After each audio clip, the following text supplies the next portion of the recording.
As the harrowing events of Shibuya have passed, both Yuji and Megumi kill cursed spirits, thanks to both wanting to exert themselves while avoiding Jujustu society after being put as enemy number 1. Before we continue, keep in mind that this is the second part of this series, so go check out part 1 if you haven't. Yuji and Megumi feel guilt for their failure to stop the Shibuya incident. Megumi has also visited his sister many times in between his hunts, which forced him to fend off sorcerers who attempted to hunt him down. The circumstances forced Megumi to have to move Sumiki to a more remote hospital. Megumi had also recovered far quicker than the original story due to the usage of round deer. Yuji grows leaps and bounds because of his emotional upsurges with the guilt and rage he feels for his part in the Shibuya's incident's devastation. Choso would even join this duo after a brief battle with Megumi, which forces him to reiterate that he's Yuji's brother. The trio scouts the streets for another week, with Yuji especially making the most progress in increasing his strength. His rage continues to allow him to grow. Megumi also improves in how he used positive cursed energy, using round deer to heal Yuji.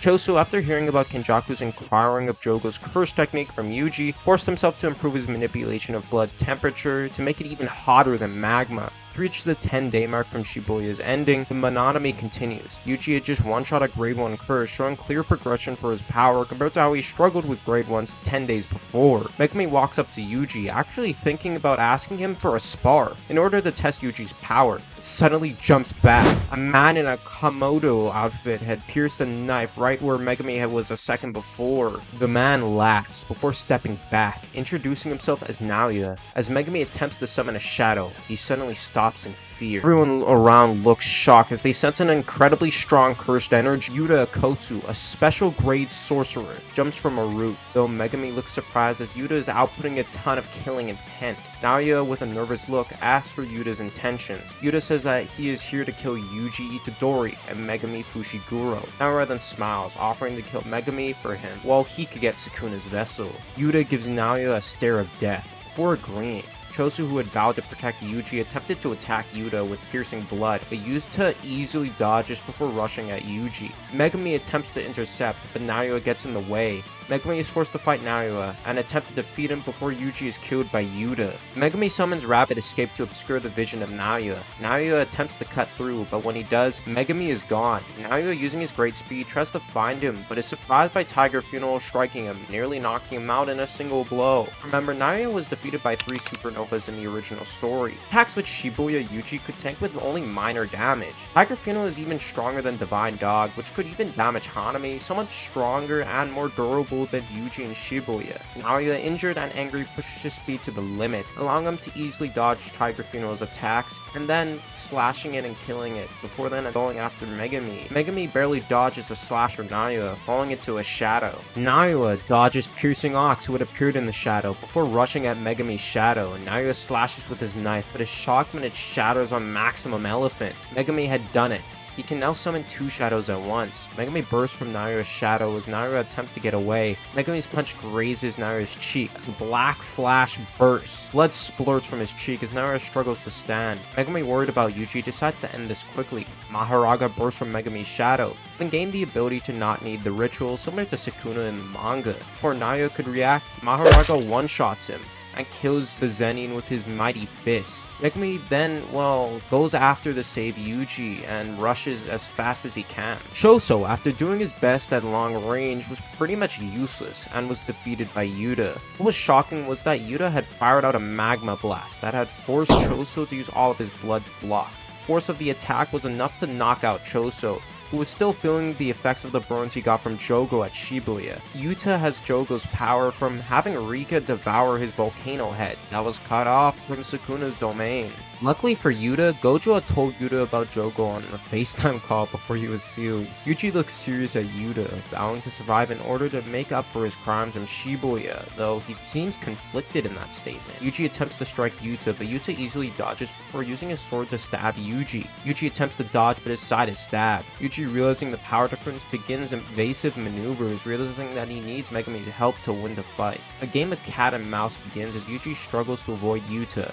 He uses subway car to stall, but even his evasive maneuvers aren't enough. Rika holds Yuji in place as Yuta attempts to stab him. Yuta is suddenly knocked back. Piercing Ox had hit him back with its might. Megumi has arrived. Yuji, exhausted, regroups with Megumi as the two prepare to fight Yuta. Mahoraga and Rika fully manifest as Yuta prepares to take on the duo seriously. Mahoraga slams into Rika as the duo of Yuji and Megumi attempt to subdue Yuta. Mahoraga overwhelms Rika with the power which allowed him to even keep up with 15-finger Sukuna. Yuta, on the other hand, easily overwhelms Gojo's youngest students, at least that are currently alive that we know about, with his overwhelming cursed energy. The duo, even with their forced evolution, are unable to close the gap, though Yuta is forced to use Jogo's magma in order to fully overwhelm them. Yuji is defeated first, being stabbed in the chest. Megumi's rage increases his power of his shadow-piercing ox, but Yuta uses this to his advantage by flipping over the ox and stabbing Megumi, who looks devastated that he could not avenge his friend or even save his sister before he would die. Megumi wakes up, shocked. He looks up to see Yuji and Yuta sitting next to a fire. Megumi quickly stands before pumping two fists out, attempting to summon Mahoraga. Yuta puts his hand up, then explains his plan he did with only Yuji in the original to kill them, and bring them back in order to have the element of surprise over Jujustu society. Megumi calms down, though Yuta admits that without his domain, he is unsure if he could have defeated Mahoraga, calling Megumi worthy of his title of a special grade, at least being on that same level. Megumi then looks in fear, asking about Sumiki, but Yuta tells him that he relocated her to a safer place thanks to some contacts he had. Events start to play out like canon, with everyone heading to Jujutsu Academy in order to make a plan. Maki is forced to be sneaky since Megumi isn't able to use his status as clan head to allow Maki to get weapons from the Zenin.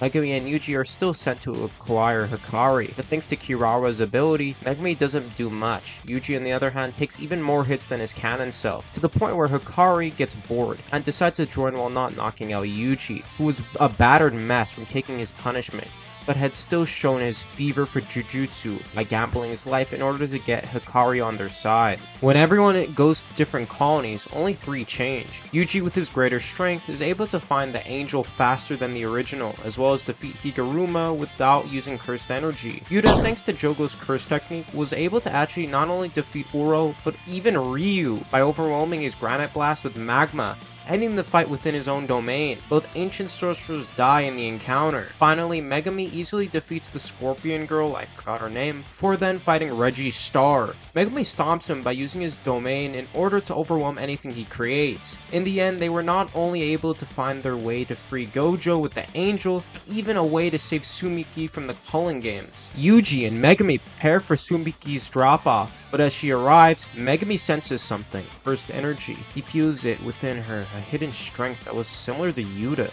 As she walks, Megumi asks who she is. Yuji looks confused, but Megumi looks serious and sad at the same time. Sumiki starts laughing, calling Megumi a smart one, as bug wings spawn from her back as she rushes at Megumi. Mahoraga blocks her strike. Yuji attempts to step in, but suddenly Sukuna's mouth sprouts on his face. In chain, Sukuna says. Sukuna rushes at Megumi, ripping off his finger. As he nearly reaches him, Mahoraga knocks him away. Sumiki had flown away, allowing him to react in time to stop Sukuna. Sukuna rushes away as Megumi chases. Sukuna arrives where he wanted to be, Yuta and Panda. Yuta, after seeing Yuji and Megumi's friendship, made him want to see his friends again. Plus, he was able to finish his colony far faster to be included in this plan to save Sumiki. Panda was saved from Kashimo due to Hikari wanting to show off more since, well, he wasn't even able to knock out Yuji. Yuta looks shocked, attempting to block, but is surprised as he's knocked away by a powerful slash from Shrine. Panda tries to attack, but is suddenly cut into pieces. Yuta rushes back just in time to see his friend turned into dinner. Sukuna eats the corpse of the cursed womb. Yuta in shock. Sukuna suddenly appears in front of Yuta, before force-feeding him the finger he previously cut off from Megumi. Yuji looks in fear as Udacuna is born. Yuji is speed blitzed, being slashed up by the mighty cuts of Shrine. To the surprise of the King of Curses, Yuji is still standing with a rageful expression. Sukuna at that moment realizes that Yuta is holding his slashes back. Yuji punches Sukuna, launching him back and forcing him to use Rika to stop his skidding. Mahoraga crashes in, landing a brutal punch into Rika, forcing her into the pavement. Megumi stands next to Yuji, preparing for their hardest battle yet. The two rush in and attempt to coordinate against Sukuna. They avoid his slashes as much as they can, but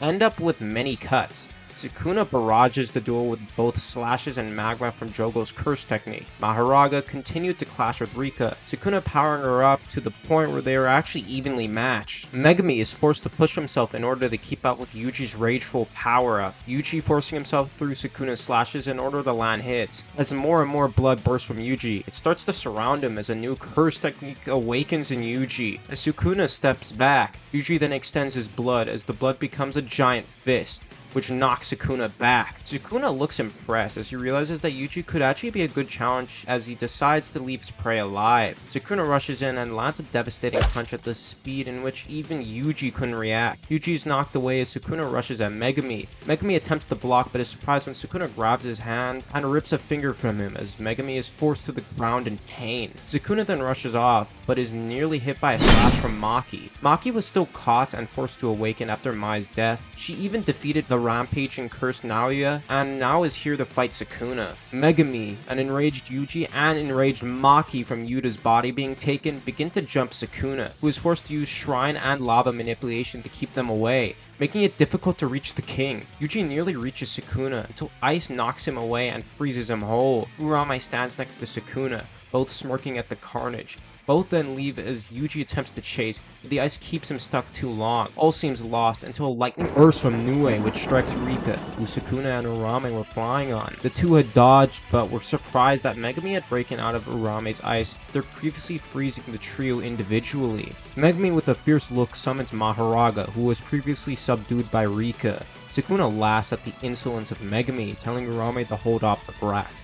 Mahoraga easily breaks through Urame's ice before attempting to strike. The frost slows Mahoraga enough for Urame to dodge, only to be hit by a piercing ox as Megumi rushes at Sukuna. Sukuna had just fed Megumi's finger to Rika before smirking. Suddenly Megumi was hit by lightning, as Sukuna now has access to the 10 shadows, though a weakened version than we see from Megumi from canon or even Sukuna when he took over Megumi's body, due to Yuta not being used to using the technique. Megumi looks devastated, realizing that even his trump card, Mahoraga, could be taken at a snap of a finger by Sukuna. This allowed Sukuna to land a kick on Megumi, which bursts with black lightning. Megumi instantly falls unconscious from Sukuna's black flash, as his eyes roll to the back of his head. Megumi wakes up to see a sight he thought he would never see again. Gojo Satoru has returned thanks to the usage of the Angel's Curse technique, Jacob's Ladder. This is where I will leave the story, with the impending clash of Udacuna and Gojo Satoru on the horizon. If you want to see the final part of the story, which covers that battle as well as Yuki and Choso versus Kenjaku, get this video to 100 likes and I will begin working on the final part of the story. If you want to continue your amazing day on YouTube, here's another video you might enjoy.